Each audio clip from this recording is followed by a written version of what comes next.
To Supercoach 360, it's your boy Jazzy J. Thank you very much for joining us for another week in the New Look Coaches Box to talk all things NRL Supercoach round 9 and more importantly round 10.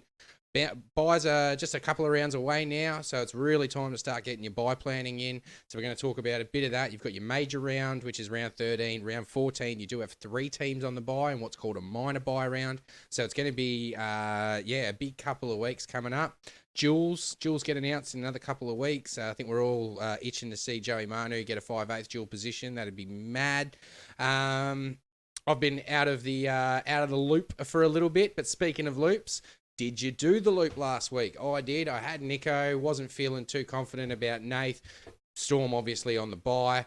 So yeah, Munster was my captain and ran the loop on Nico with great success. Very happy. Did you guys run the loop? If so, who'd you do it with? Who'd you cop as your AE? Speaking of AEs and buys and loops and everything else, is it time to start offloading some of those AE nightmares? Where are you at with trades? We've got a whole bunch to talk about. Of course, I'm joined by my faithful companions. I've got Bergs doing the shares as usual. And we got Louis. How are we? Yeah, good, buddy. How you doing? Good. How'd you go last week? I mean, comparatively speaking, all right compared to some other people, but only a 10.26. Bergs is waving his hand over there. Yeah. Are you in that boat as well, Bergs? I had a shocker, man. Yeah. I had a shocker. Ran the loop, though. Successful loop, I feel. Yeah, with Nico? Yes, with Nico. Just because I didn't want to sell Harry Grant, so I was forced to play Sonny Luke.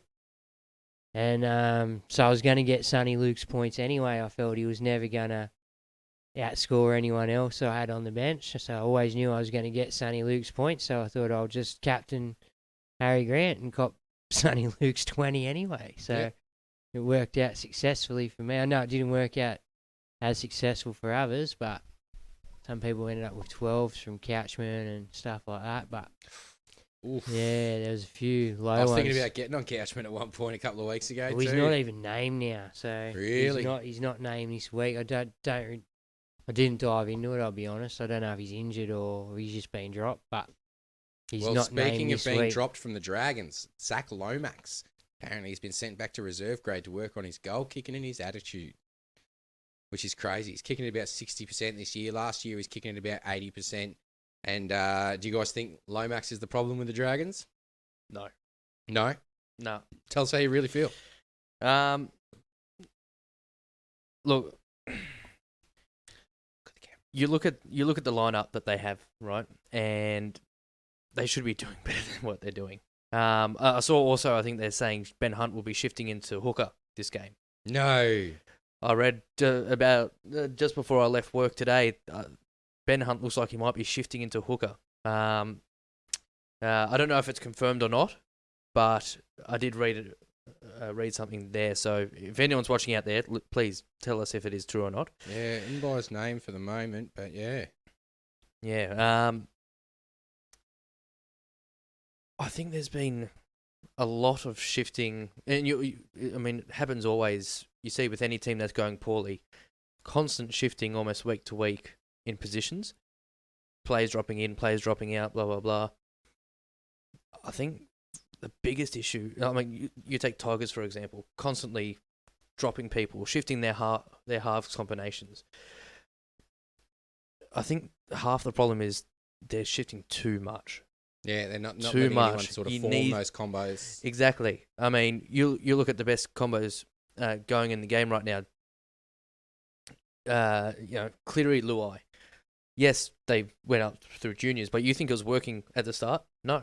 It would have took half a season probably to click. Yeah. You need that game time together as a whole team, as a squad. I mean, you look at Broncos. Realistically, they have not had many changes week in, week out. No, they've been been fairly consistent. You look at South, fairly consistent lineup. Besides the injuries. Yeah, look at the Storm even. And you look yeah. at the Storm halves. Yeah. In Hughes and Munster. You know what, though? I'm chiming in now that I've done the shares. Welcome to the show. Let me just say that now. Like, we know his plug-and-play system works. That Pezzik came in and he done a brilliant job. People jumped on just on the scores, even though they knew he was probably only going to get one price rise. they still jumped on Pezet, knowing that Munster's probably going to. Well, Munster definitely playing Origin. Well, that's it. You're just holding until Origin to get you through that period now as well. If you went with Pezet, that was always your plan. The drama was with that. I think it became too hard not to get Nico and Nath. So you had to sacrifice the Pezets of the world and the Braden Trindles of the world to get them both in. So both will probably play over the Origin and bye period. So seeing as how you've taken us there, do you sell one of them? Do you sell guns to get you through the bye period, especially if, like me, I've got Nico and Nath. I'm going to lose both of them to the Origin period. There's a real good chance anyway. What do I do? Do I have to move one of them on just so I've got a playing halfback, or am I copping an AE each week? I think you have to move on one. For me, you have to move on one anyway, just so you have points coming in there. There's no guarantees that either will back up after an Origin, so it could be 2 to 3 missing weeks. I reckon Nath's backing up, given the way Panthers are playing at the moment. I feel like Nath has to back up. Well, that'll come down to the performance of Cogger, or whoever I think Cogger's the one they signed to replace O'Sullivan. So yeah, well, that's it. That's how we knew Nath was playing last week, because Cogger dropped out 24 hours before. Well, O'Sullivan last year was capable enough to give Nath the break. Yeah. Over that period, it'll come down to if Cogger's capable enough to give Nath the break.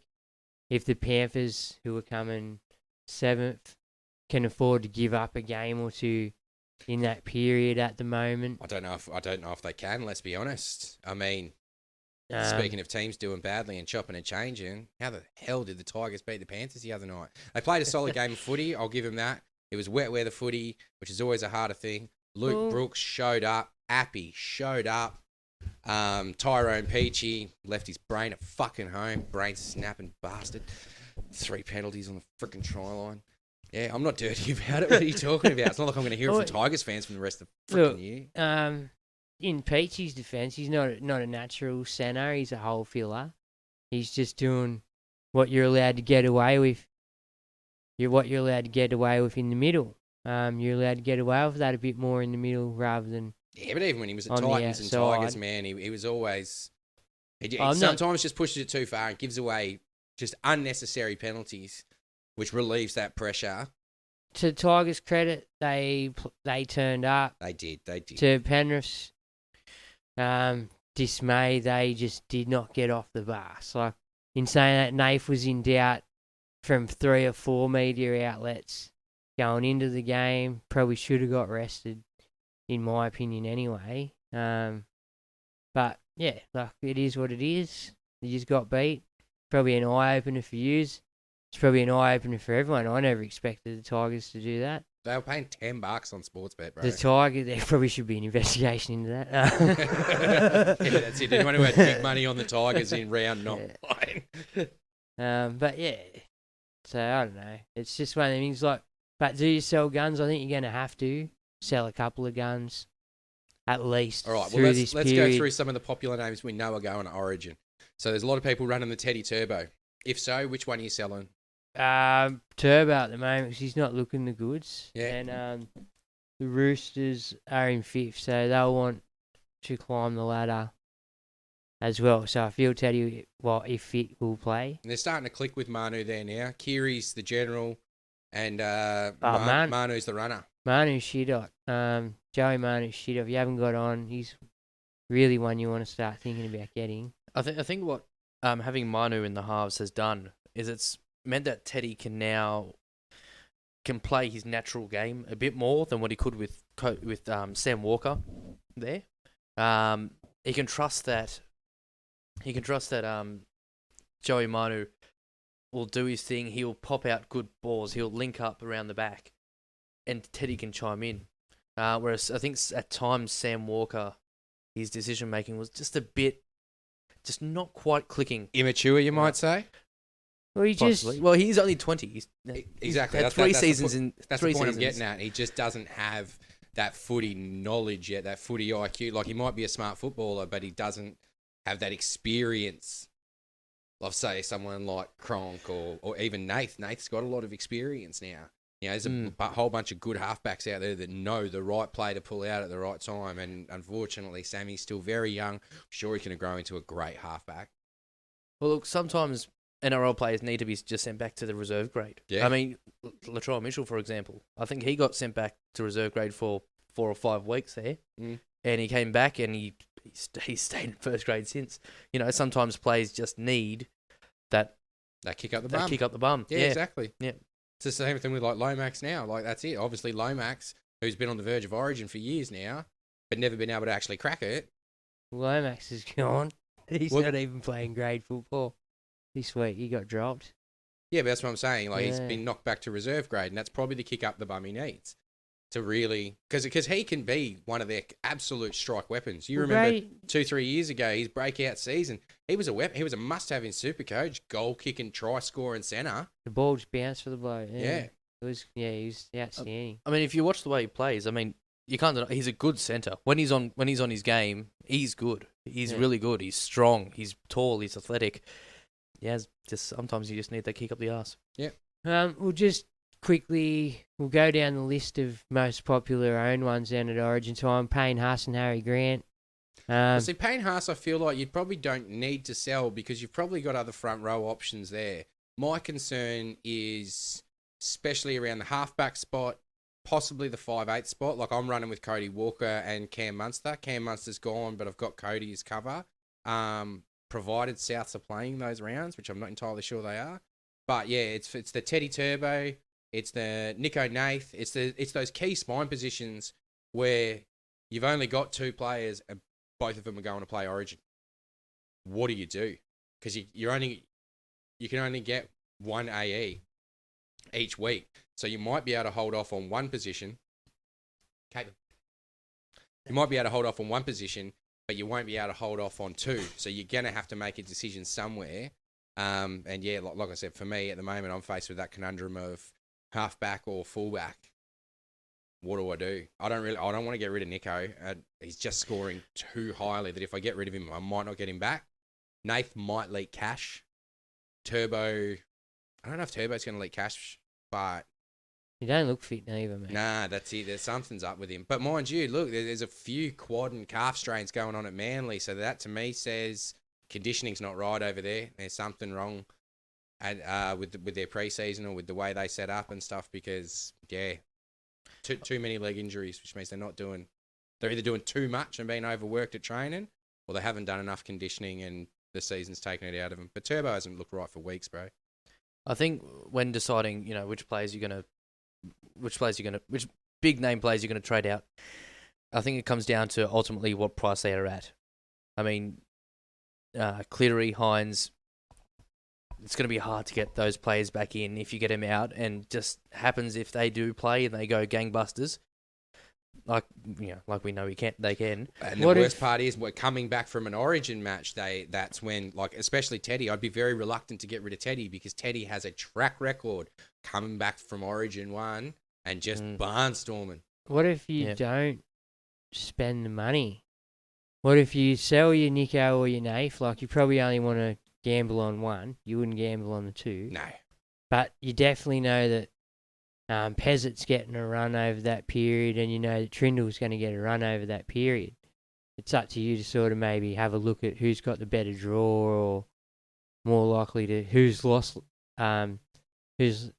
hasn't lost as much over Origin as well around them, because they'll still have their natural team more so than whole fillers as well. Well, that's it. There's a good chance for Penrith. They're losing Yo, they're losing Martin, they're losing To'o, they're losing a lot, so you wouldn't be counting on their attack to be going. No, but see, I wouldn't be looking at bringing either. I wouldn't look at bringing Cogger in. I'd only be looking at bringing in a Peasant or a Trindle. Yeah. Not spending Nath or Nico's money, letting him juice up for that 3 or 4 weeks that he's got, and then sell him back out for Nath or Nico and have that extra 300 or 400 grand for 3 or 4 weeks.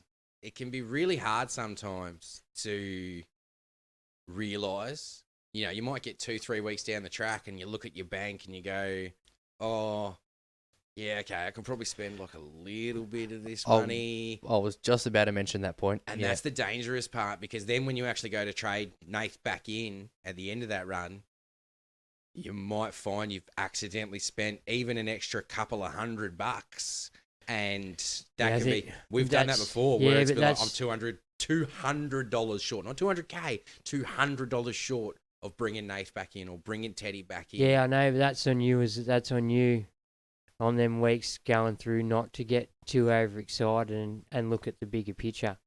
The prize at the end of that's still Nath or Nico, whoever you've sold. Mate, after a couple of 900s, fucking all logic goes out the door, and you know that. Yeah, I know, but you still got to stick to your plan. Like, you still got a plan. You know, that you've still got your own plan in effect, and you've got to stick with it.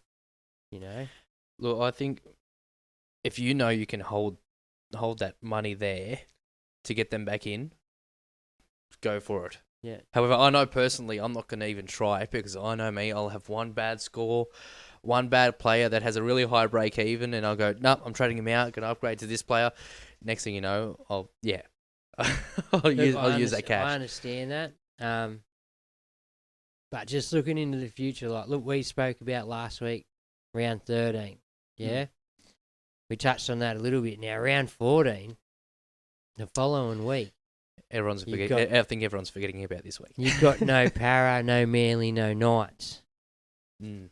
So everyone's thinking, oh, I'm sweet for 13. I've seen a bloke last week and he romped it home on me. He had 3 of the 4 Parras. He had Moses, Gutho, and Hopgood. Oh, killed it. There's 300, near 400 points right there. And just that was the start of his round against mine, when my head just went, I don't have any Parra. Yeah. And now that I'm looking at round 14, I'm not as threatened by not having as much Parra. Like, I'm still intending on maybe bringing Hopgood back this week.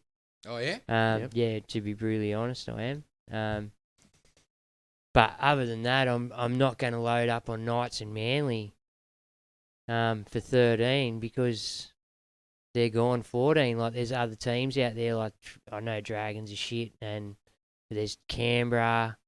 There's a few other teams. I haven't got the paper in front of me, but you all know who's playing 13. Canberra started slow, but they're starting to pick up a bit of momentum. They're starting to plod along quite nicely, actually. Yeah, Brisbane are playing 13, so these teams will be there 14 as well. Yep. So I'm thinking, there's other teams that you can cherry pick and maybe only have 2 or 3 of these players, which will maybe totaling 6 or 7 total for that round that you might be missing. Hopefully you can field still a decent squad. Yeah, that's it. So if I went, the straight swap to Moses like Nath to Moses, for example, to get me through Origin, then I've got to worry about Moses having that bye the next week. And that's the worrying thing, is that... Well, the good thing for that week is, in a perfect world, Nico's backing up for the Sharks, so depending on how he's, or if he even gets picked for Origin, we still don't know, but... Oh, come on. Oh, no, he should have, but... Yeah, there's, in a perfect world, he's still playing 14 anyway. So even if you did go to Moses, you just don't have Nath that week. You've still got Nico, and you've had Moses through the bye round, and he's starting to look really good too. See, this new 13 rule, I'm actually interested to see how the first bye round goes, because with this new 13 rule, I don't feel like planning for the major bye rounds is going to be as important as... It's the week after. Yeah, it's planning for those minor bye rounds. That's the thing, because you've got to field a full 17 that week. You've still got injuries. You've got 3 teams on a bye, and you are trying to field a 17s. If you've got too many players from the wrong team, you are in a lot of trouble, especially if a couple of injuries come out of the round before or out of Origin. Well, hypothetical, because I've played against teams with most of these players in them. You come across a Bags, a Moses, a Hopgood. Then they've got a Turbo and a Garrick. And maybe a Marshu or a KP. Or a Kepi or someone. And then you've got over here at the Knights, you've got your Marshus, you've got Millers, highly owned. A lot of people jumping on Fitzgibbon the last couple of weeks. Not too many, but a few people have jumped on Fitzgibbon just ready for this. So, but then you can't have a single injury, and you're trying to juggle the positional factors of all of those players as well. That you could be forced to then you're playing Alamottis or Well, AKPs on a bad draw or whoever. You know what I mean? How Like, many you're gonna be times? stuck. How many times has this backfired on your plan and for a 14 and many. it gets a head knock or a fucking suspension Yeah, or that's it. Mhm. and they're your guys. You're already down. You know, and you only brought them in for that period, so it's a total waste of trade money, everything. Waste of you two know? trades because you've got to trade them back out to the person that you originally had. So yeah, pulling the trigger too early can bite you in the ass, really hard. Well, I mean, I'm looking at the most traded in players right now. Yep. And Gutho and Dylan Brown are 2 and 3, and then you got Moses and 6 and Hook got on 9 Yeah. as the most traded in so far this round. So if you're going both of them, you got to know 14 they're both not there. You know, and who you got to cover them when you could be bringing in one of them maybe and maybe someone from a different side that's definitely playing 13, 14, you know. There's a few sides out there. I'll get it up next time we swing around. What do you got there? Oh, I don't have much, to be honest. Oh, I think we've already gone. I've done a Bergs this week, and I've pretty much gone through everything. Okay, well, okay, I've got something. My mate Mitch, he hit me up today. He's got a front row conundrum. Well, it's not a conundrum. It's probably a conundrum a lot of us have. And if not, it's you'd be trying to get Huss in. So Mitch's question is, who to partner Huss in the front row?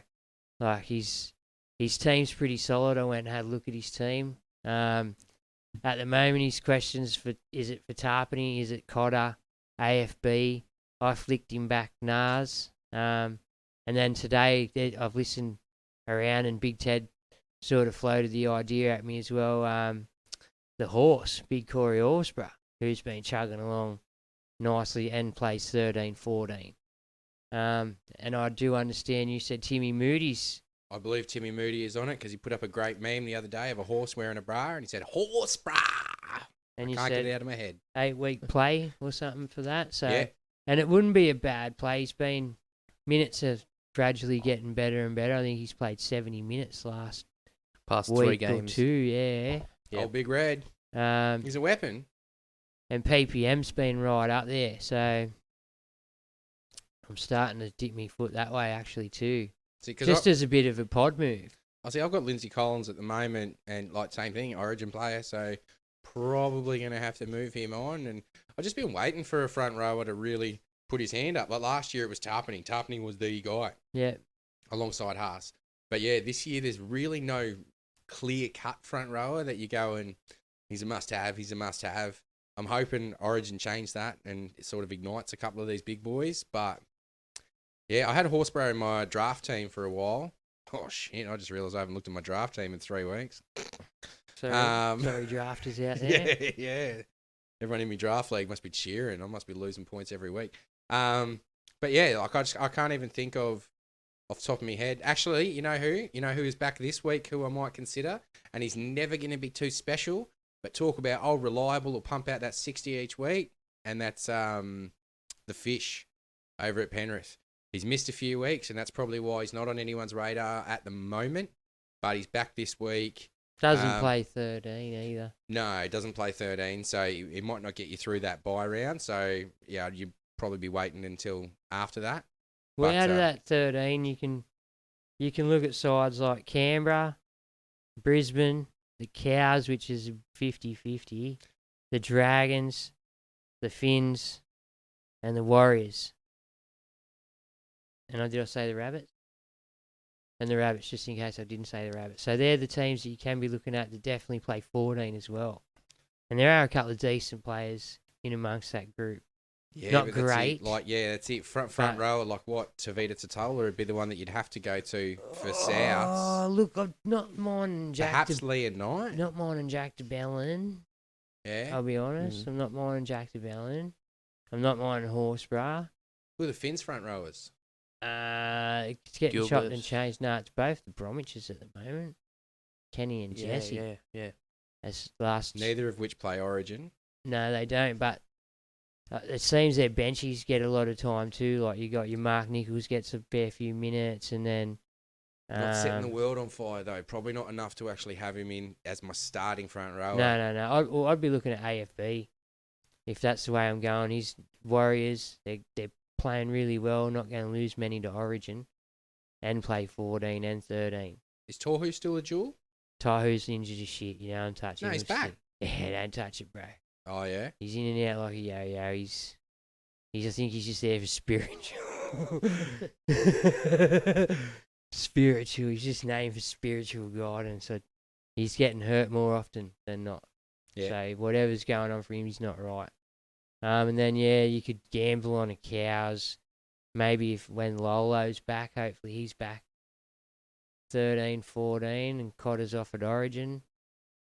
Yeah, I don't know if I'd be taking the risk, though, especially with the Cowboys and the way they're playing at the moment. I know he's a front rower, but still. And that's about all I'd be into at the moment. About diving a little deeper. All right, speaking about diving a little deeper and spearing you into people, I believe Braddo's got a video for us. Oh, Braddo from the Off the Bench podcast. If you haven't listened to it, make sure you check it out. They're on Facebook and all that. Long-time contributor, obviously, to Supercoach 360 as well. So, and just a super coach in general, man. Like, he's forever done posts on Facebook and stuff, looking out for super coaches, young and old. Yeah, and he knows his gear. So let's see what he's got to say.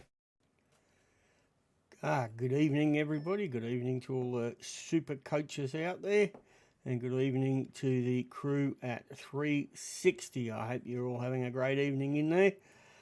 And I hope you had a wonderful little break there, Juzzy, and that the boys aren't giving you too much of a hard time.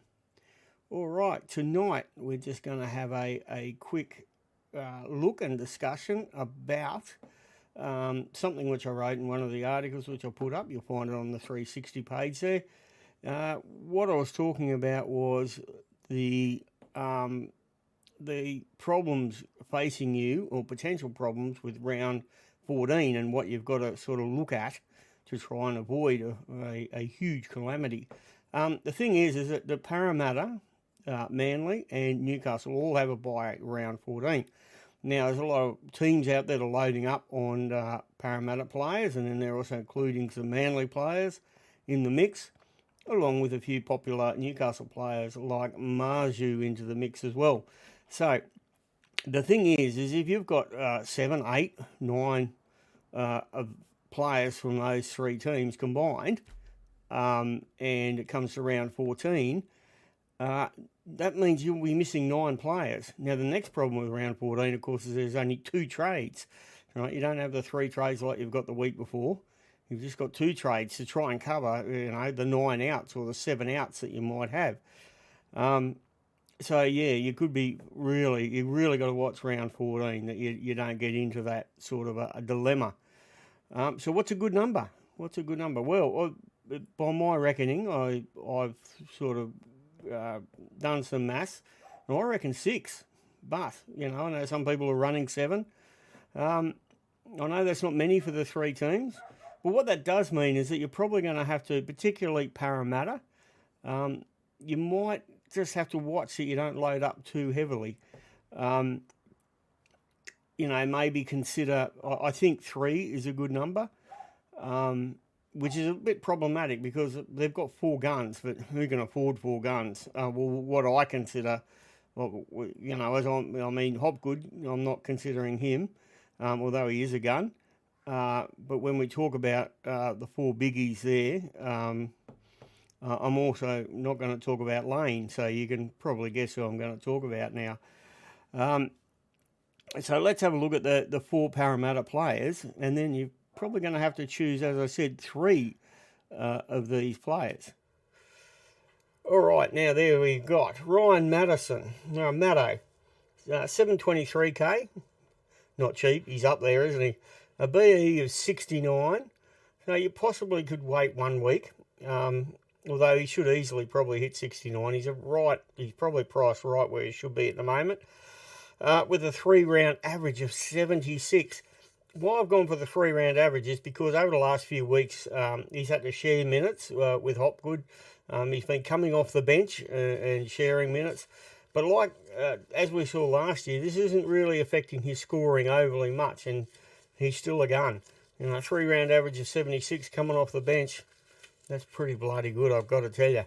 You know, he's one really that, you know, if you could afford him, 723, to have him sitting in your second row is not going to be a bad option whatsoever.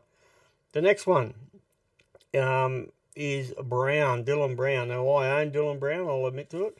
I got him a few weeks ago, which is probably when he was priced at his best. However, he still looks pretty juicy.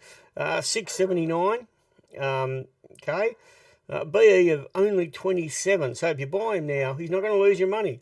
Over the next 3 weeks, he's still going to be climbing. So if you're really worried about your cash, and if your cash is going to disappear, yeah, with that BE, he's still going to be on the upward slope for a little bit yet. He's got a 3-round average of 78. I do like 3-round average at the moment because it's just you know, if you really want the ones that are in form, try to have a look at those shorter averages. 69, he did have some, for the year, he did have some quiet games early, so bear in mind he can have a quiet game in him, Supercoach-wise, that is. I think with their draw coming up, Parra-Matter, I don't know whether there's going to be too many quiet games, mind you.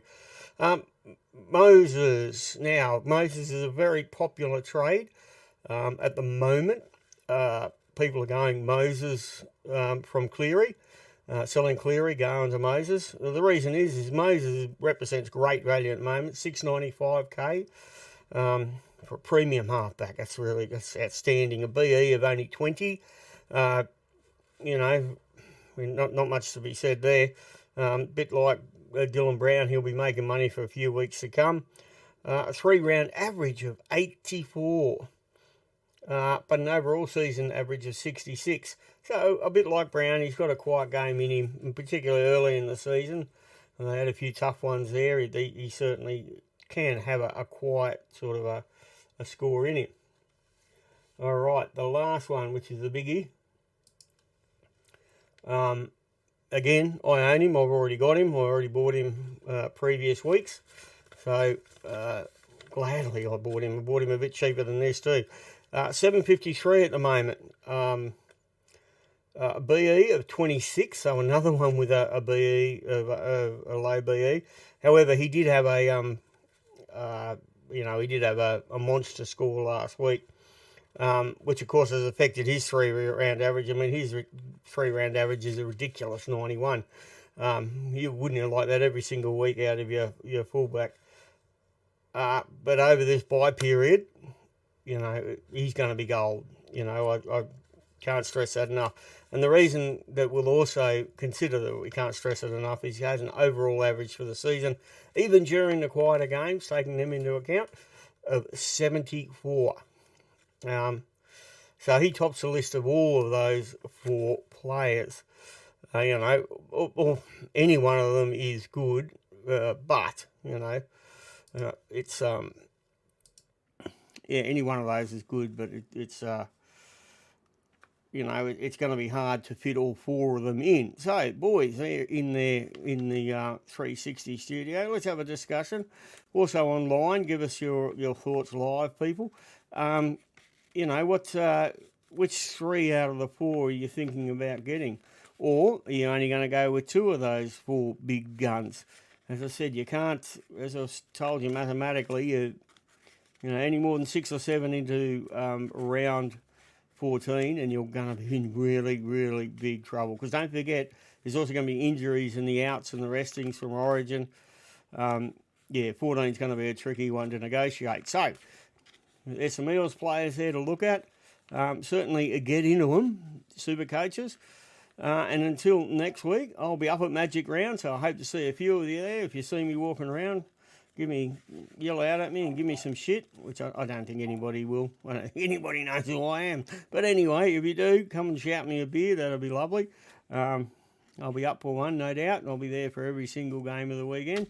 Until next week, everybody, have a fun time super coaching, and boys, let us know your thoughts on the Eels, which of the big ones are you going to be getting in. Thank you, Braddo. So very much on point with what we were already talking about, being the bye rounds and then obviously that round 14. So everyone's been talking up Parra-Matter, loading up on Parra-Matter.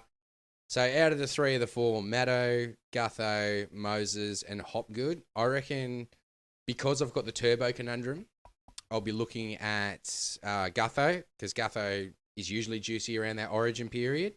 However, he may be called into the squad as well.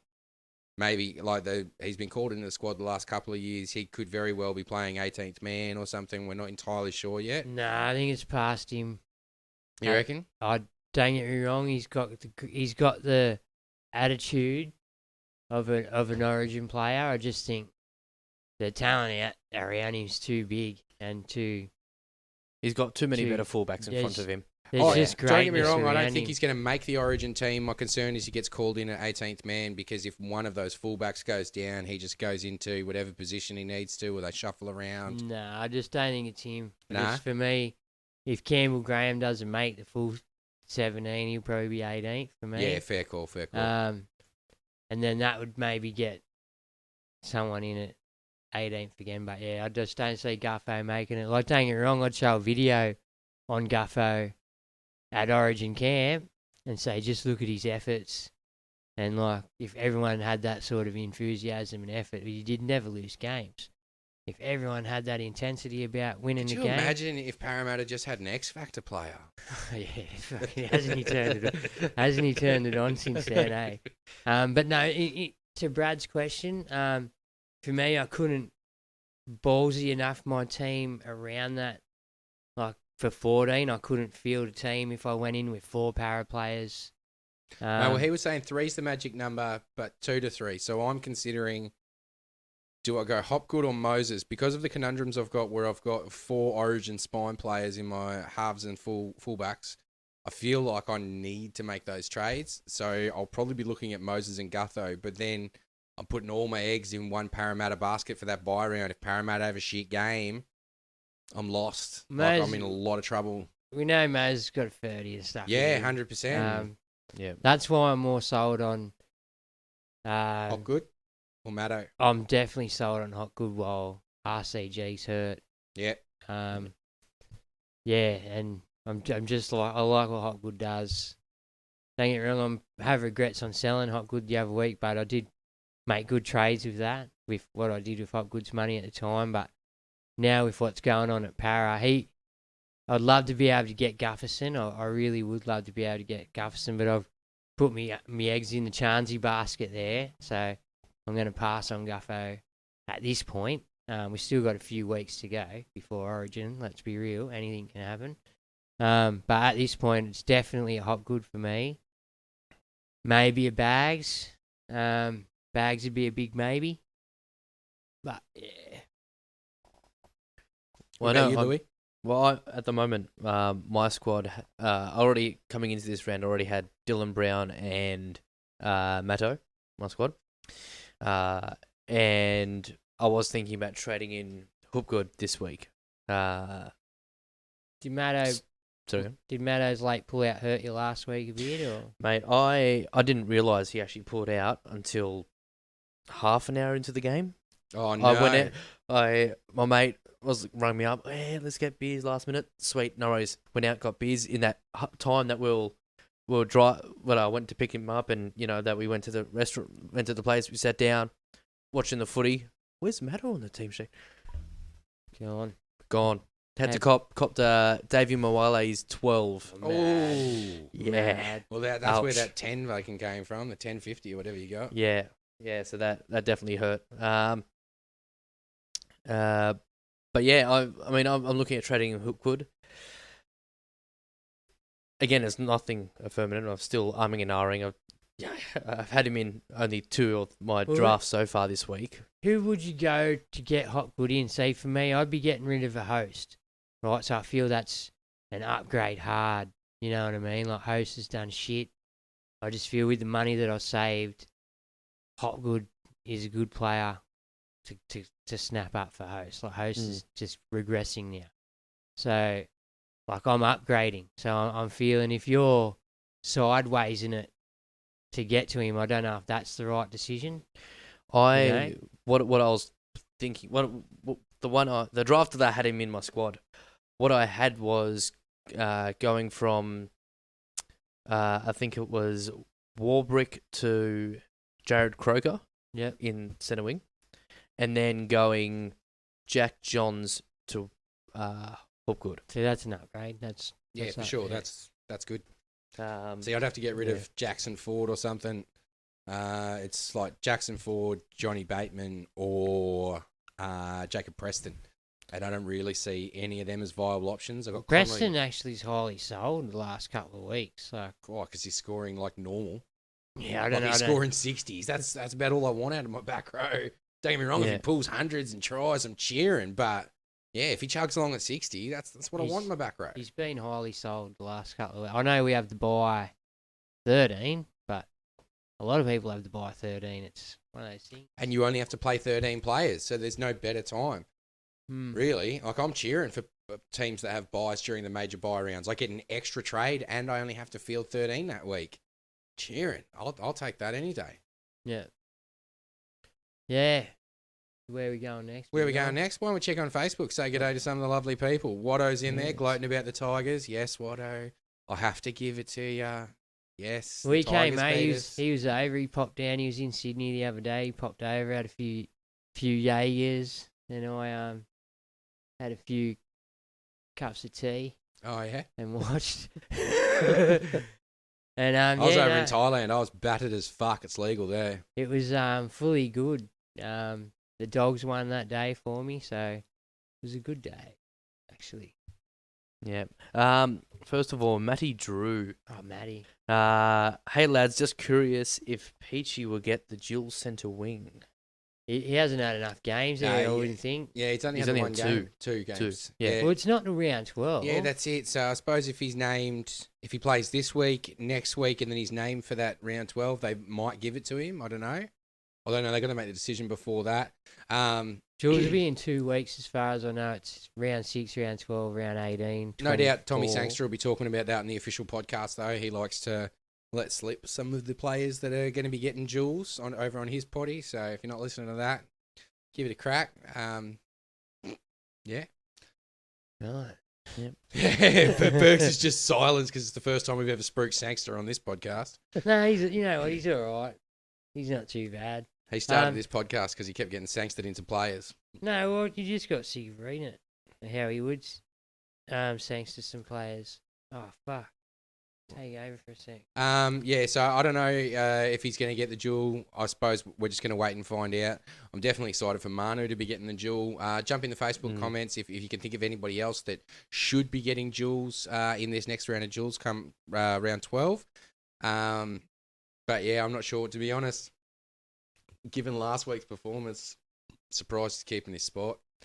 I'd almost put Garner in at centre. Personally. Would you really? Mate, 3 costly errors on the try line, 3 errors that didn't need to happen. You know, and ball handling errors in the wet, okay, you can forgive that, but there was a couple where he was like holding down players and double efforts, and they're just weak penalties you shouldn't give away. You got to back the rest of the team to get there and be the defence. If you're the one that made that tackle, and he didn't, he then gave it away, turned over the ball, which then led to us down the other end. Yeah, and a lot of people are trading in Peachy. He's fourth traded in. How much of this a price round. rise is he set for at this point, do you know? Not big He's enough set for that, I don't No, think. that's it. I wouldn't be going near him personally, but that's just me. I mean, Doesn't wanna do don't it. get me wrong, he was playing hard the other day. 38,000. Wow. 38,000 with a projected score of 34. 38,000 with a projected score of 34. Break even of -11 up against the Warriors. The way we're playing, mate, we'll be lucky to beat the Warriors at this point. Remember, we got beaten by the Tigers. So everything is now, in jeopardy, really. I got no idea what's going on. What else you got there? So, Brian Ings. Meany has done really well for me this year, but how far away is Pappy? I saw an interview with him on the Matty Johns podcast. Oh, no, not the Matty Johns podcast. Sunday night with Matty Johns. I haven't seen it, but I've heard that there was pretty much his quad's not... The quad that, because he hasn't been able to do any work on that leg, from my understanding, the quad has now got some issues. So they're trying to build the quad up to about 90%, and then he should be able to, get back out there. But by Yeah. the sounds of things, it's going to be delayed even further. So I'm holding on to Meaney, and Meaney for me is going to be a straight upgrade to Pappy. Or I'm going to try and keep both of them when Meaney goes back to the wing, because I think getting that good ball off Puppy, he knows where he has to be now from being the fullback for so long. So he's going to be in those right spots when he needs to be, and both of them could go off like frogs in socks. Look, I would not be surprised if we do not see Pappy this year. Wow, really? I I mean, it's a reckon. huge injury. I mean, it's a And huge injury. Long term for an athlete, yeah, you can't risk bringing him back. And Especially how bad the injury was. Yeah. How bad the injury was. the X-rays were hectic. Honestly, I would not be surprised if they go, you know what? Let's not rush him back this year. The Yeah. last thing we need to do is rush him back and then he can just get even a minor knock compared to what he did, but just a knock in the wrong place, re-injure the knee. That's it. Yeah, That body's got to wouldn't be surprise me. 110% when he comes back. It has to be 110% when he comes back, because if you bring him back any earlier than that, then you risk losing him for a longer period of time. Yeah, so really, no one knows when Pappy's going to be back, but if I were you, I'd be holding Meaney until he does. And even then, possibly the first couple of weeks, because he could be eased back in through the number 14 jersey too. Even We just still, don't know. If Paps comes back full fit, do you not want a Melbourne winger? Yeah, well, that's it. Like, Do you I know mean, what that's what I'm saying. Like, he might not come back and kick goals. Pat might kick goals. Meaney might still kick goals and score more tries. You know. that's the thing. I think on the wing, he will end up scoring more tries. And that's what I'm saying. Like, the Melbourne winger, generally, sort of bloke that you want in your side. That's why I was tossing Especially up if- starting with Coates and stuff. Especially at fully fit Melbourne side where they got their plays linking around side When to they're side. clicking. Like, wow. They're Here's an clicking, interesting yeah. conundrum. When Puppy does come back and Meaney goes to the wing, who gets dropped? Warbrick. You reckon? Yeah, Over he- Coates? Coates has been playing like garbage, man. Yeah, I know, but I think Coates goes back to reserve grade. I think Warbrick, if anything's earned his spot there. See, I think Coates is more of an attacking upside, faster, bigger leap. Don't get me wrong, I see the upside, but I just don't see it out of him on a week-to-week basis. And Oh, that's, no, I that's agree. my I agree. concern is that... I don't even know if Warbrick was meant to get a run there this year. It's just out of necessity.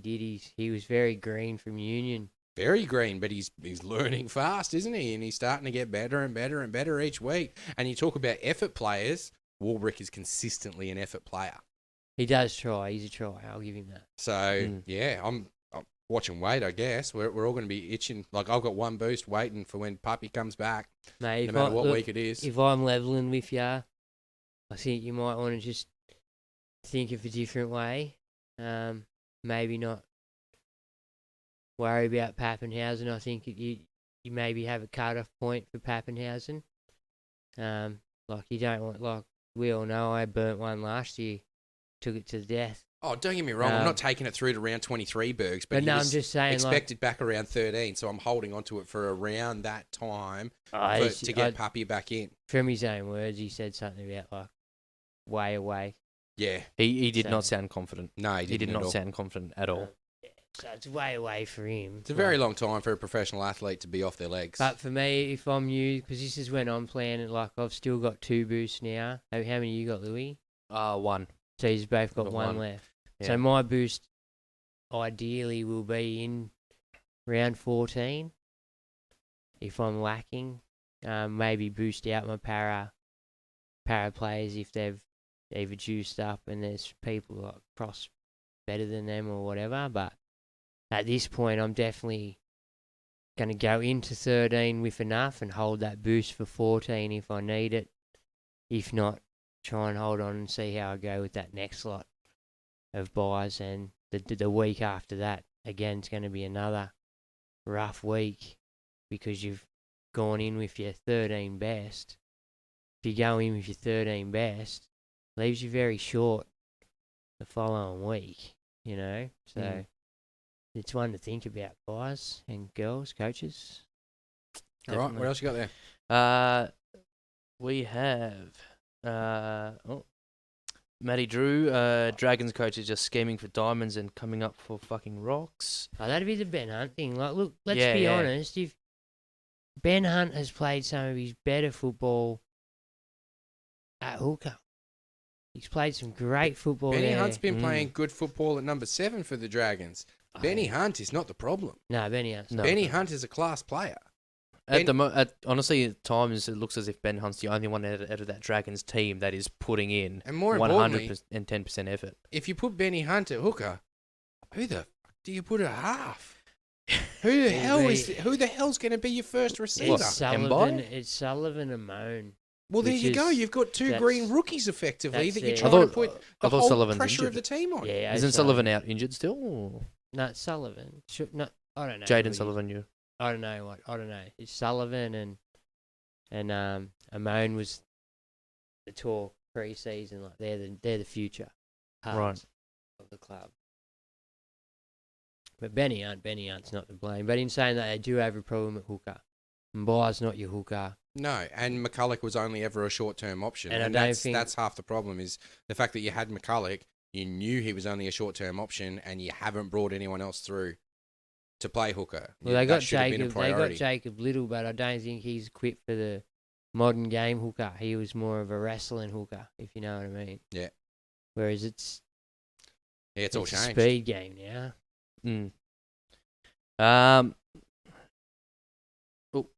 Next up we have Matty Drew again. Matches win on the back of stable combinations. I'm assuming that's what we're talking about. Yeah. The halves, yep. A buy period is different this year as you can play 17, but your highest only 13 count. So need to sell guns this year. Watto up the Tigers. Yeah. Yeah. No. What's bad say, Barry? Evening, gents. Nice hat, Gilligan, sorry. I love how you knew exactly what he was talking about. You haven't even seen the comments. I got one here from Teddy while you're scrolling through looking for that one. Mm-hmm. Just for tonight's show, lads, my question revolves around the 5'8". If you're not going bags and you have Walker, Cody, I'd say, and Schuster, is Shuey a great hold to roll out next week with Joey Manu getting dual position and the ability to slot him in there? Look, I mean, he's not costing you anything at the moment if you're not playing him as a reserve. Like, Schuster's, okay, let's talk about Schuster. One, what the heck's going on? Two, what do you do with him? Because everyone bought him into their side as a cheapie, either at 5'8" or in the back row. Not me. And he just hasn't turned up, like legit hasn't turned up. I think he's played 2 games. Yeah, something's going on there. Behind the scenes, something's got to be going on. Well, I've heard. You go. I heard. Speaking to one of my work colleagues, and they were saying that that he read somewhere that there's something behind the scenes with the people he's grown up with, that he's still stuck kind of in the same kind of friend group from school type thing, and he hasn't matured. He hangs out with a lot of fans instead of hanging out with like the boys. Yeah. And then he got in a punch up with Maddo's brother at training. Which, I mean, look, I get you've got a bunch of competitive alpha blokes all around. Like, I'm sure scuffles like that happen every time, all the time. But the fact that it's all over the news, there's obviously something going on at Manly. Their recruitment manager just left. Yeah. Yeah, you definitely do have some weird stuff going on there, and I don't think we are getting the full story. No, But Now he's being linked. I think I've seen him linked to the Tigers, saying that's Manly's where- now trying to shift him out of the club. Well, that's where their recruitment manager went, yeah, to the Tigers.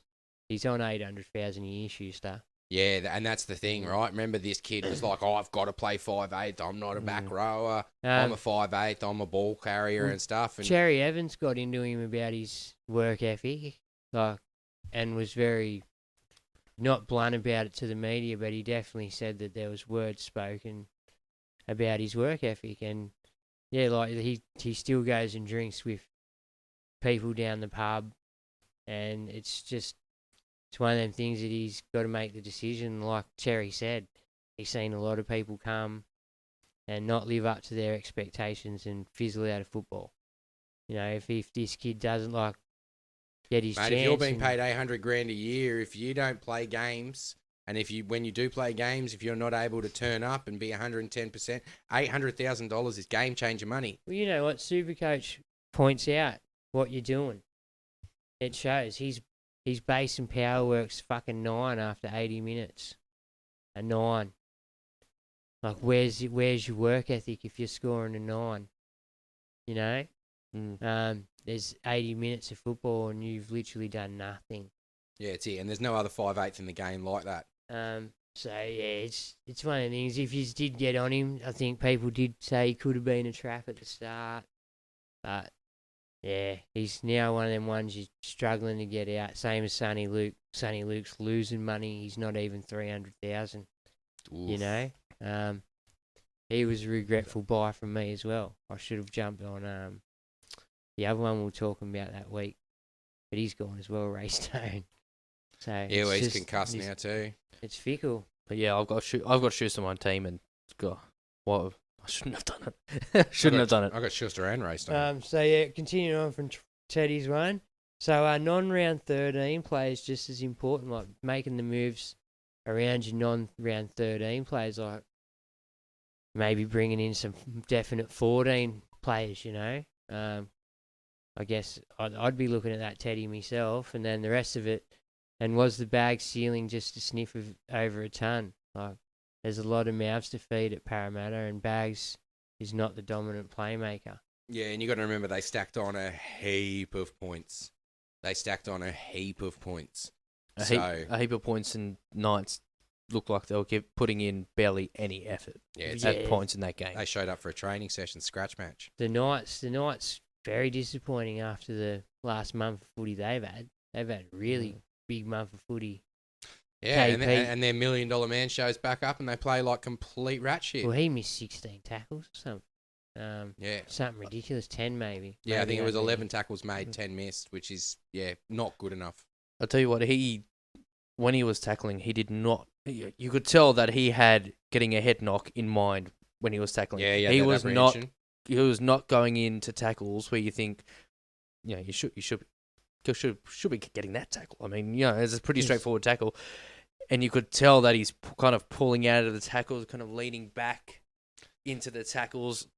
Yeah. Yeah, just trying to make sure he doesn't get the head knocked. That's not good for Rex Walsh owners, because he might not play Origin and in goes Walshy. Yeah.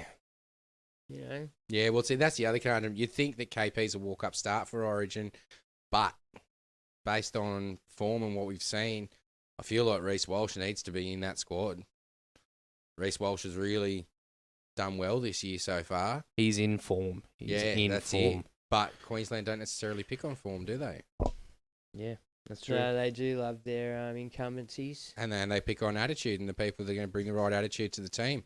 KP turns up for him every year at Origin, no matter how good his club team's doing. So, yeah, I don't know. Mate, I can't wait for Origin, though. How good's Origin going to be? It's going to be a good one this year. Oh, mate. Bring it on. What do you got over there, Louis? Yeah, so, Mohamed Chico. No. Is Walsh a sell? Thinking of going on Gutho? I'd definitely go to a Gufferson on him. Like, don't get me wrong, Manly don't look great. Would you be selling Walsh, though? He's got a big BE. We've spoke about it a couple of times this year. For the money, yep. For the money factor, I would. Walsh is almost looking like the set and forget fullback at this point. No one else is really jumping up and out, and Walsh has been fairly consistent, hasn't he? Doesn't play 13. Got a couple of tough matchups coming up. I think he's been on the rawer end of the last couple of weeks. I think he even got to a 40 last week. Oh, okay, fair enough. So his BE will be massive too. Yeah, I think it's like 140 something even. 156. 156. Got a 23 last week against South. Who's he up against next? 38 the week before or something. 38 the week before, and he's got Manly, Melbourne, Penrith, Warriors, Sharks. Then Knights. The Warriors aren't no easy beats. Manly he could tear up, but Melbourne, Penrith, and even Warriors and Sharks really this year. Yeah, he's got a tough run. And I see the merit in getting a Gufferson who's got a what? He's got a pretty decent draw, from what I recall, and he plays 13. Doesn't play 14, but that's when you could reevaluate what you want to do. And hopefully Gufferson's still on the up. Yeah, Gutherson's, he's got Titans, Canberra, Souths, Cowboys. Yeah. Then round 14, he's got the bye. And then he's got Bulldogs, Manly, Dolphins. Then the round 17 bye. So the matchup, besides the byes, is pretty good matchups. Yeah. Yeah. So I see the merit in going to Gutherson there, personally. Just because of how high... Don't get me wrong, Reece Walsh could hit his BE. You know, he's that kind of player, but... And look, his lowest score was against Penrith. He scored a 37 Gutho. against Penrith Gutho. Besides that, his next lowest score was 62 against Melbourne. Yeah, Gutho's humming along nicely. Like I said earlier, I'd love to be able to get Gutherson, but the way my team's set up, I can't. Not at this point, not without some injuries going on. So, but Okay, I'd definitely get. Here's one for you, right? For me, my position with my team and with the money I've got in the bank, I can either go what I said before, Johns to Hookwood, or I can go Turbo to Gutho. Which one would you reckon? Well, you got to look. I'm leaning more towards Hookwood because he'll be in my squad longer term. Who's your other fullback? Walsh. So he doesn't play 13. And then Turbo doesn't play 13. Turbo doesn't At play. any So you're not given- going to have a fullback for 13 if you don't go Gutho, bro. So that's it. That's my thing. Hopgood, I can probably avoid because I've got other options in those positions. I've got so much option in the back row. At any Fullback, given, you don't. It's as simple as that. And so for you to not have a fullback that week, you're instantly missing out on points, man. any True, given true. week, Hopgood could get benched. If they have 2 back-to-back shit weeks, he'll be coming back off the bench. Well, that's it. We've seen Arthur chop and changes his forwards, man. Like he changes his undies. Like he drinks bottles of water when he's in Darwin. Like he just... Gutho's not getting dropped. No, wait. that- Gutho's the skipper, bro. That- Gutho sometimes is the only effort player out there, even when the rest of the team aren't jumping up. Gutho is. Like I said, I said a few weeks ago, you got 10 points for try savers. Gutho's one of the best fullbacks in the game. Gutho's, yeah, he's had a great year this year so far. But yeah, Hopgood himself, but he's very solid. Like, if you're not looking for the ceiling play to get you home that week, like if you're already got a few of them in there and you need that stable guy, then Hopgood's your man. But if you wanna wing it and you sky's your limit, you could get $1.50 with Gutho, let's face it. Then Gutho's your man, you know what I mean? Like, I like the safety of Hopgood, but Hopgood again in 3 weeks' time, we could have RCG come back early or something just going. Wiramu Greg goes on some sort of boost juice fitness tear and plays an extra 8 minutes a game, I don't know, but... That's not happening. Yeah, I know, he's looking unfit as shit. Don't spear people down. But I'm just saying, at any given moment, he could lose minutes somewhere. You know, he's not a solidified starting player. Like he's been shifted around 3 or 4 times already this year. Yeah. You know, and that's a worry for me. But I'm still getting on this week, to be honest. Yeah. Still getting on. I'm still unsure of my trades this week. I was so unsure of my trades last week. I didn't make any. And this week I'm still looking at it going, I don't know. I'm in Yarring, which, yeah. Yeah. Did you get... you got more there? Yeah. Bradley Baxter. Have Fafita, Hoskins, Katoa, Preston forward in second row. Is it worth trading to Nikora to pair with Fafita? And if so, who is a trade out? Did you say host? No, I said Hoskins. Hoskins. Hoskins... And Hoskins is chugging along, isn't he? He's going okay. He's not setting the world on fire like his first couple of games. I feel if you jumped on them first couple of games, you got the best out of Hoskins. Well, then maybe Hoskins as you move on. Doesn't play 13 either. Martin's coming back soon. So, yeah, I don't know. Hoskins... I think Hoskins keeps his spot over Sorensen there, though. Not just that. Ford also needs tries. Like, Ford is a bit... Yeah. Without tries, he's a 40 man. You know? which I could easily see you getting rid of him. But he plays 13, which is his saving grace, and still shouldn't lose too much money, you know. Remember, 13's not your issue. 14's your issue. Yeah, no. Well, he plays 14. He plays 14 as well, I know. But You I'm know, just saying, so- like 13, you've only got to field 13 players. 14's your big one because that's where you need to field a full 17 with 3 teams on a bye, which is something we've never experienced. I can see a lot of people getting caught out. Yeah. That's all with that one. You got any more, Louis, or can we'll do the round recap from Adrian? One last one while I pull up the round recap. Yeah. Is it too late to jump on AFB with Tohu back now? And Nah. thoughts on Jack Bird at 13? I like that at 13. I have to admit, I was personally looking at it. I looked Looking at him at it, I last was week. considering him. I had other issues, but yeah, I like He's a Jack weapon, Bird. man. He's It's a bit of a weapon. definitely got his groove back. If you've watched him play, he's aggressive and he's running good lines, and he'll score some tries through the year too. So I don't mind Jack Bird at all for a worthy shout. All right, cool. And last but not least, Matty Drew, Bergs, my smoky over next 5 weeks, Jeremy Marshall King. Fucking A, he's Mate, especially considering at hooker, there's not a heap of options. You know what I mean? Like, all the good hookers are going to Origin, so you're left with backup hookers in a lot of your ceiling teams. Brandon Smith's been underperforming. Well, he's definitely second best hooker in the game at the moment. Yeah, that's he's it. got Robson. Egan's good, but he's susceptible to a head knock. Yeah, that's it.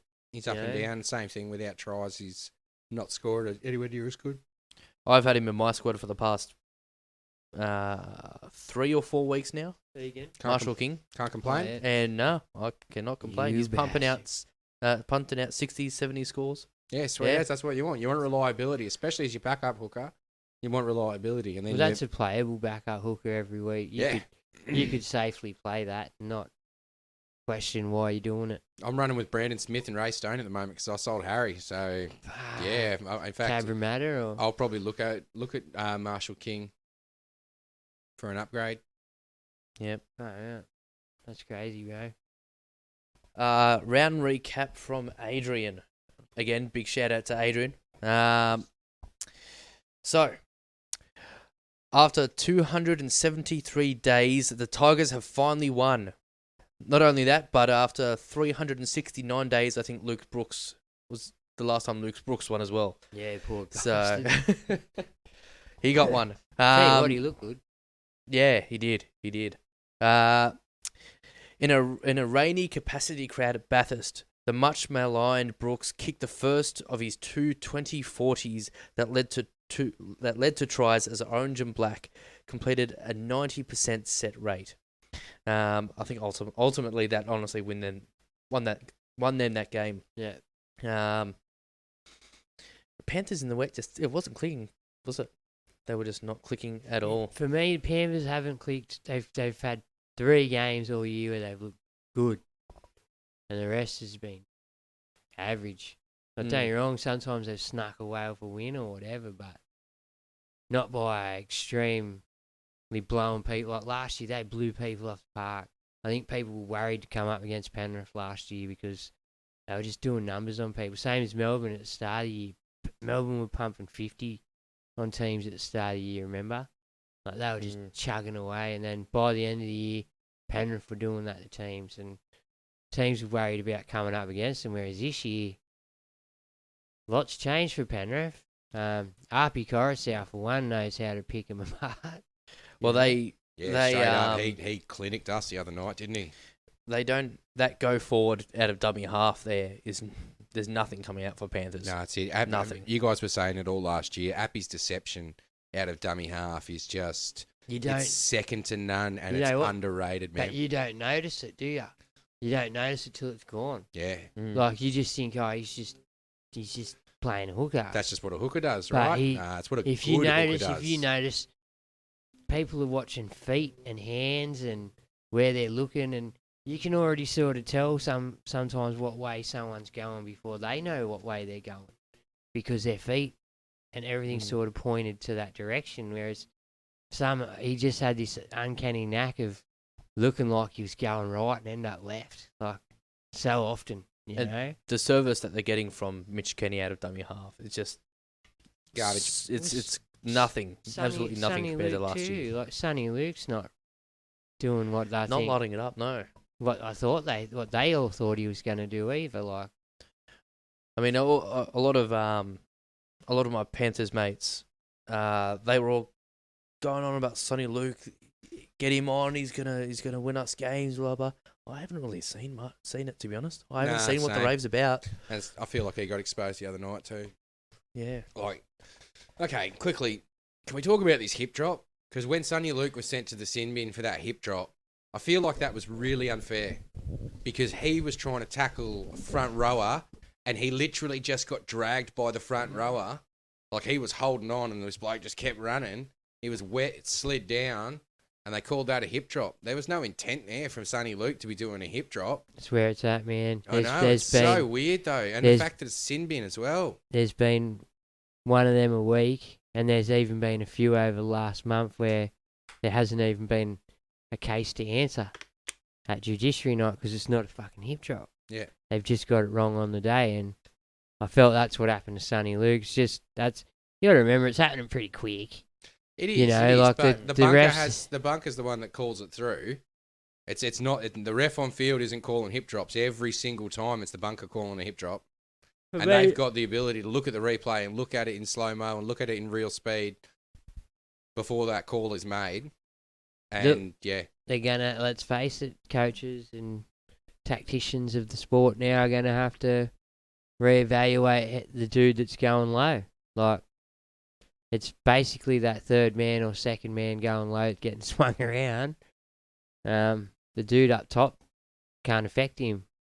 He's up round the shoulders. He's got to worry about taking his head off. You know, and it's... Will it get to the point where players will become very, very apprehensive to tackle around the legs? We've seen Dallin Mattel in Yeah. I mentioned that. DWC the other day. Like, he's made a tackle, and then because he's gone to the ground, his hands are just gone in the air to say, "Holy shit, not my fault." And you could tell, man. Yeah. It was as he got swung around in the tackle, he just let go of the tackle and put his hands up in the air. because he didn't want to get. Mid-tackle. You've got to, don't you, though? Because otherwise you go into the sin bin and then your team's down a man for 10 minutes. That's when tries happen. That's when games are won and lost. It'll be something that's reevaluated in the off-season. I think it's just coming out of the blue. At first, I thought, remember the other 2 years ago when they go on little spurts for a few weeks, and then got rid of it, but it seems to be not going away, and it seems to be getting worse. more and more scrutinised. Where if you're even falling off a bloke and you hit him in the leg, it's a hip job. Yeah. I mean, don't get me wrong. I do think your proper hit drops need to be penalised. Like one that did Taylor May in the World Cup, the game against St Helens. That was a bad hip drop. The bad ones, totally agree. Get out of the game. But I mean, 3/4 of them, not even more than 3/4 of them. Realistically, you got to remember it's a full contact sport, and sometimes you have big guys running at little guys. Big guys pick out little guys to run at. Well, little guys are still trying to make the tackle. The one Payne asked me week 4 last week could have been fought and won. I feel. But then you've got that risk of if you go to the judiciary and fight it. I don't think he loses. I think the rest of the NRL. I said it last week. The rest of the NRL spewing that Kevy and the Broncos didn't send him up because they could have been using that for a case note. Yeah. For the rest of the year, saying, well, look at Payne Haas's one where he's off. He's literally standing on one foot, swings an arm around the waist of RCG. He's literally on one foot. What's he going to do when 130 kilos going as fast as he can flat out the line? He grabs him around the waist. Where's he go? He's not going that way. He's going round the bloke. Yeah. You know what I mean? And it's nothing he can do unless he just lets him go straight through. That's it. It's easy to take the early guilty plea, get away with 1 week instead of go fight it. I just think not get the downgrade. I just think the rest of the NRL could have, other clubs should have fucking made contact with Kevin and said, send him, bro. Like, send him. Yeah, but then Kevy goes, no, maybe I don't want to send him because then your big boppers will get week off, and hopefully it's the week we come up against you. Yeah, no, I think that's You know? just, well. Then I just think it was stupid play. They got belted last week, and it was on the back of not having that bloke there. Really, going forward. Yeah, for sure. Yeah. Moving on in the round recap. Still on Tigers we are. Still on Tigers. Rookie Buller handed all the aerials from Cleary and then put a try-saving jolt to knock the ball loose as Cleary slid across the line. Yeah, that one killed me, I'll admit. I thought Nath was home. Highly brought this week, actually. Well, he did very well. He did do very well. And with Dewey out long term, it doesn't look like Dane Laurie's getting his spot back. Might not be a bad buy. You could be going a week early on him. No, it's second game, this one. That's So what I mean. this is the week to buy with for a so he's price. done 2 games already. Yeah. Okay. Yeah, sorry. Thailand, I couldn't watch footy. He is only available in fullback though. Yeah. So you would be... Yeah, he'd be sacrificing. Yeah. I couldn't bring myself to do that personally. But looking to maybe downgrade Turbo or something might be one of those options. Juice him up for a few weeks. Let Turbo come through Origin. Hopefully Origin camp fires him up.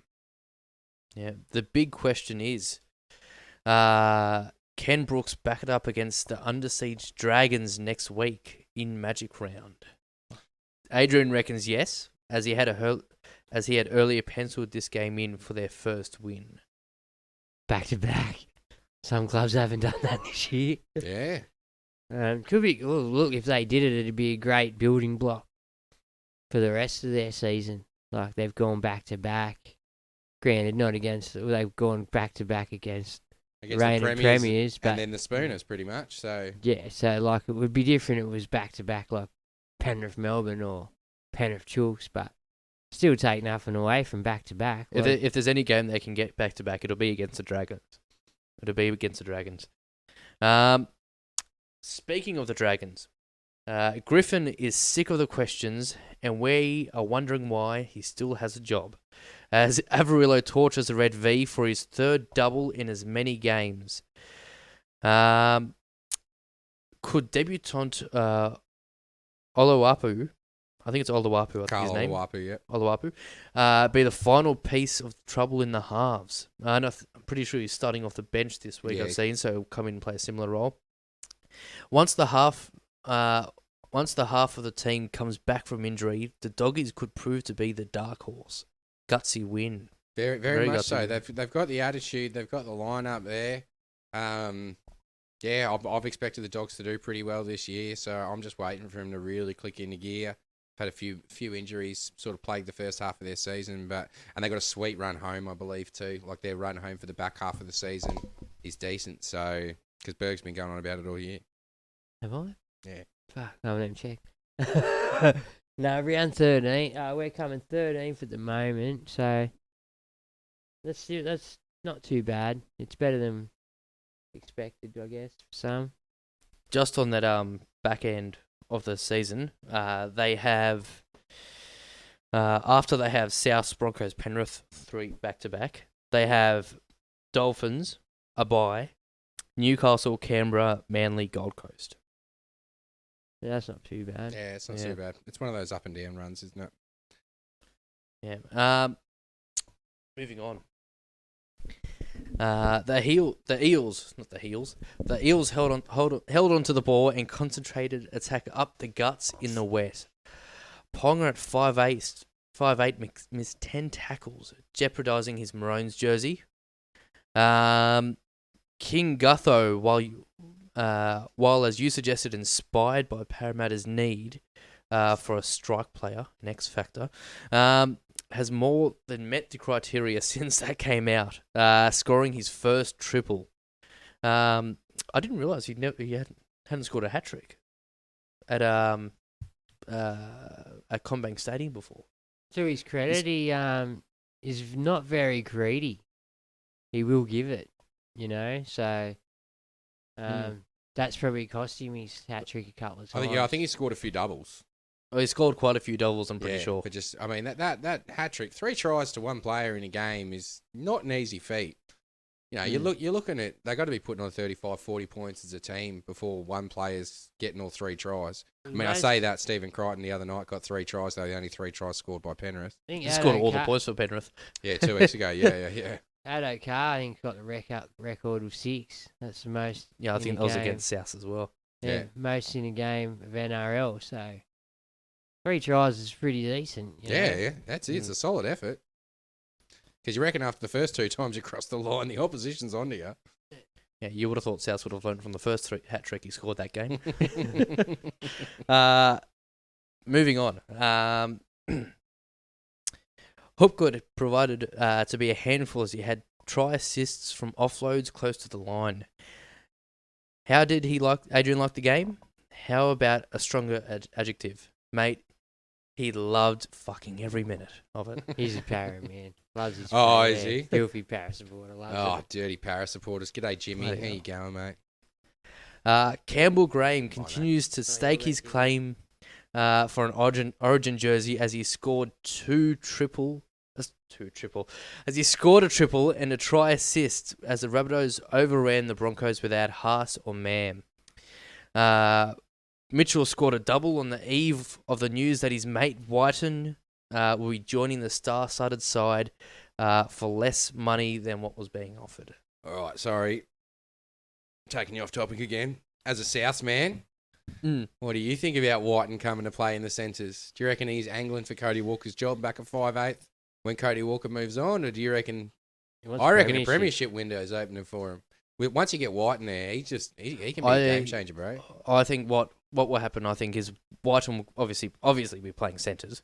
I reckon you'll lose Isaac Thompson or Tainay Milne, and Isaiah Tass will be pushed to that wing, Whiten chucked in the centres. After 2 years, Cody Walker will be 34. I think that's when his contract expires. Then I reckon Whiten will be shifting into 5'8", and well, he'll be in his mid-30s too. Yeah, he'll be 32. The thing Cody Walker's got going for him, though, is he didn't start playing first grade till he was 26, 27. Yeah. So his body's probably fresher than most blokes his age. No, he's still fucked. Well, I mean, the body's holding up pretty well for him so far. So, I mean, Souths might keep him on for an extra year, or you know what I mean? Just go to a year-by-year contract after that. I'm not sure. Can you see a world where he takes a host spot? Back row? Plays second row? Nah, Jai Arrow would go back to the back row, I'd imagine. We got Arrow, Kolomatangi on each side. Yeah. I don't think... I think Arrow's doing a great job at front row where he's sort of lack numbers anyway. Yeah, but they've got numbers coming back now. Liam Knight's coming back now. Tatola's back now. Like, they're starting to get more and more. I think Arrow was filling a hole while they had lots of injuries. Filled it well, but still filling a hole. Yeah, and Arrow's deadly on that edge. Supposedly, Host was supposed to be the future of the back row there, and he might still be, but for now, yeah, once all their front rowers are back and they're at full strength in the front row, move Arrow back to the edge, and dude will cross every second week. Yeah, I mean, we saw when he was back in the second row last season, he was scoring quite a few tries there, linking up with Cody Walker on that side. Weapon. Yeah. Runs a good line, runs hard, fearless, origin player. Sort of bloke you want in your back row. Definitely. But yeah, sorry, back to your question. Yeah, I like Whiten. I like the signing. I reckon and between go on. Cody, Trell and Whiten, forgive the term, but I reckon you got enough black magic in that team to take home a cup. Yeah. It's going to be really hard for teams to really pick apart what they're doing. They're all good mates. They've all played All-Stars together. Like, Whiten and Trell have played Origin together. The natural talent between the three of them. Incredible. And when they're all popping up on the same edge, if Whitens goes over to the left, when they're all popping up on that same edge, and then you got AJ on the end of that back line. You got too many chefs in one kitchen there, bro. You gotta split it up a bit. No, well, Latrell roams. He only pops up on that side when he needs to. But that's what I mean. Like, you've got Walker, then to Whiten, and then to AJ, who's just the speedster to finish it off. Like, yeah, it's going to be a very, very hard to contain left edge. That's for sure. Definitely looking forward to next season. Definitely looking forward to it. Guys, dogs. All right, let's finish this round recap off so we can wrap it up. Okay, so Ricky was pissed for sure, obviously about hearing that news. But he pepped up as his side led 18-0. But hey, we know that you can't count the Finns out, as Ricky almost blew a gasket as the game went into golden point. I didn't watch this game, to be honest. Cracker game. Yeah, same. I didn't see it either, but from all accounts, yeah, cracking game. Yeah. For it to end up 31-30 the way it did, that's pretty impressive. It's not the first time the Finns have done that. No, that's it. The Finns No. have got a lot of heart, man. Everyone wrote them off. But look where they're sitting on the ladder this year. So, for anyone that's watching us on Facebook, we got this leaderboard before they brought in the 17th team. So, we don't actually have an official Dolphin, so we've just got an actual Dolphin sitting there. And yeah, wooden spoon, it just gets knocked off the board now. We'll buy a wooden spoon over the next couple of weeks, and they'll take pride of place on an actual spoon. Go the Finns. Go the Finns up. Finns up. Well, I mean, they're a Wayne Bennett coach side. You can never knock off a Wayne Bennett coach side. That's it. Oh, you could for a little Mind you, bit. I was talking to a Newcastle fan the other day who was telling me that Wayne Bennett isn't the Supercoach because he didn't win Newcastle a premiership. I'm like, yeah, but every other club he's been to. Oh, he got him up there, mate. He got him to one away. They got rolled out by Melbourne. Yeah, what's it? You He know, got him him close. close. So And I don't think he got South a premiership, but he got him bloody close. Like, it was their game to win, to be honest. Stephen Crichton doesn't run that intercept. You guys win. Yeah. Anyway, moving on. A relieving smile appeared on Stewart's face as Fogarty sealed the win 31-30. Just as he may have lost Ricky to heart failure after a rough week in the nation's capital. The Titans held a 16-12 lead to stun the Seagulls at 4 Pines.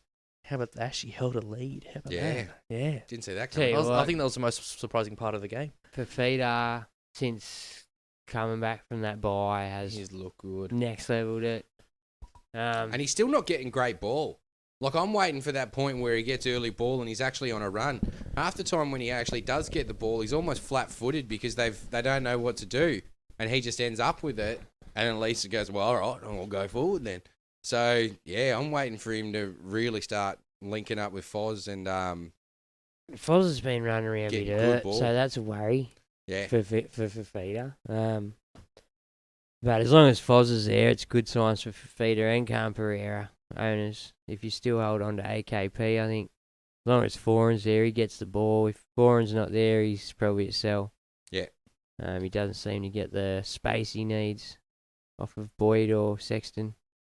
Well, since coming back, Fafita coming back from the bye, he scored base stats of, just in base, 52, 56, 66, and 55. Which, that for a solid. second rower, you'd go, Yeah, yeah, sweet. I'd have him on the team. Yeah, cheering. Plus That's- all of his upside. That's Yeah, it. yeah. If that's just base, then yeah, It's just you've got to base. throw in attacking stats, line break assists. But with stats like that, it's going to come probably an origin berth for him again. He probably re-origined himself Yeah, by chugging along with such good numbers, and he's put his hand up. Like, you can't knock the bloke and say, oh, he's not putting in like he wasn't last year. He's really turned it around effort-wise this year for the Titans. Definitely. And Phelps put on what would be classified as the Fend of the Year on Mulatalo. Fucking won it, what? Didn't he fly? Fuck off, bro. He launched him 4 or 5 metres. yeah, it was pretty good. Jeez. Mulatalo's running in. Yeah, I'll get him. It's woof. See you later. Scoring the Cowboys' only try, as Nico and the Sharks destroyed them 44-6. Footy in the wet, still good. No doubt. No doubt. Reg had a great week, capped off with a doggies win. He did. Yeah. Him and Dad were very chuffed. But that Nico game, I tell you what, if he hasn't put his hand up for Origin selection, we're all cheering because it means we've got him throughout that period. We don't have him throughout that period. There is no way he doesn't get picked to go to Origin, bro. Yeah, it's Absolutely madness. no way in hell. He ends up 18th man as a worst case scenario, but which means he does play for the Sharks that week. But I reckon he's got to be 5'8", bro. I don't think there's anyone else that you can really put in there. How about this thing? How about this one? depending on how Tigers go this week, I could possibly say Cowboys wooden spoon. Spooners. Cows, Dragons. Oh, I still Looking can't take at the that Tigers off the performance. spoon yet. I know they've got potential. I know they've got the roster to be able to do it. I can't see them doing it just yet. I think I don't. I see. I think the only reason they got it in last week, I don't think it was Luke Brooks calling the 40-20s. Appy knew to give Brooks the ball because he knew what was going on. He knew how Penrith were going at him.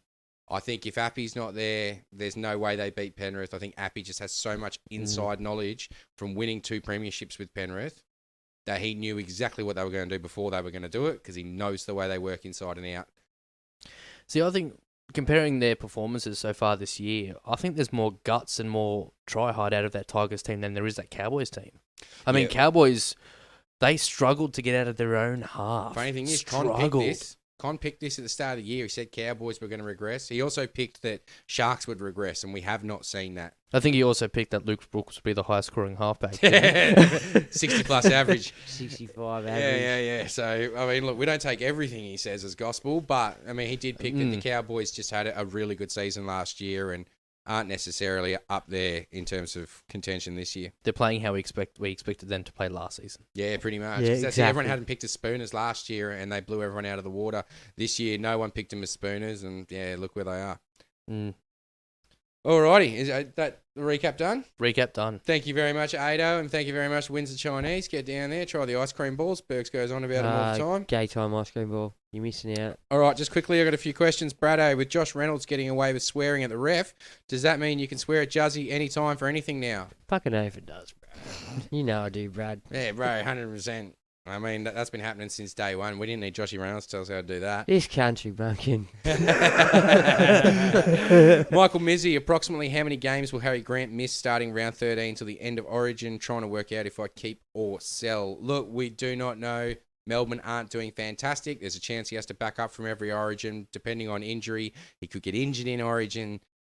Just assume he's going to miss the 3 Origin weeks. Oh, worst case scenario, maybe reduce minutes. Like, Yeah, he might that's sit it. on the bench, and if they need him, he may get a call up. You Probably the never other way know. around. He probably goes out, and then if they're doing all right and he's done his job, they bring him off at 50 minutes and put on the 14 or something. It's going to depend on the Origin too. Like if they're fucking big games, like Yeah. they normally are, like, and if he's it depends if you're the target Yeah, as that's well. it. If they try to tackle you out the game, which is not going to happen for them because they got 2 hookers in Ben Hunt and Harry Grant, so you're probably better off trying to tackle out a Cherry Evans or a Munster. Yeah, someone else. So You they can't know, replace. so Harry could be still fresh enough to play those games, you know, because they've got he probably won't play the 80. Who have they got as their backup hooker at Storm?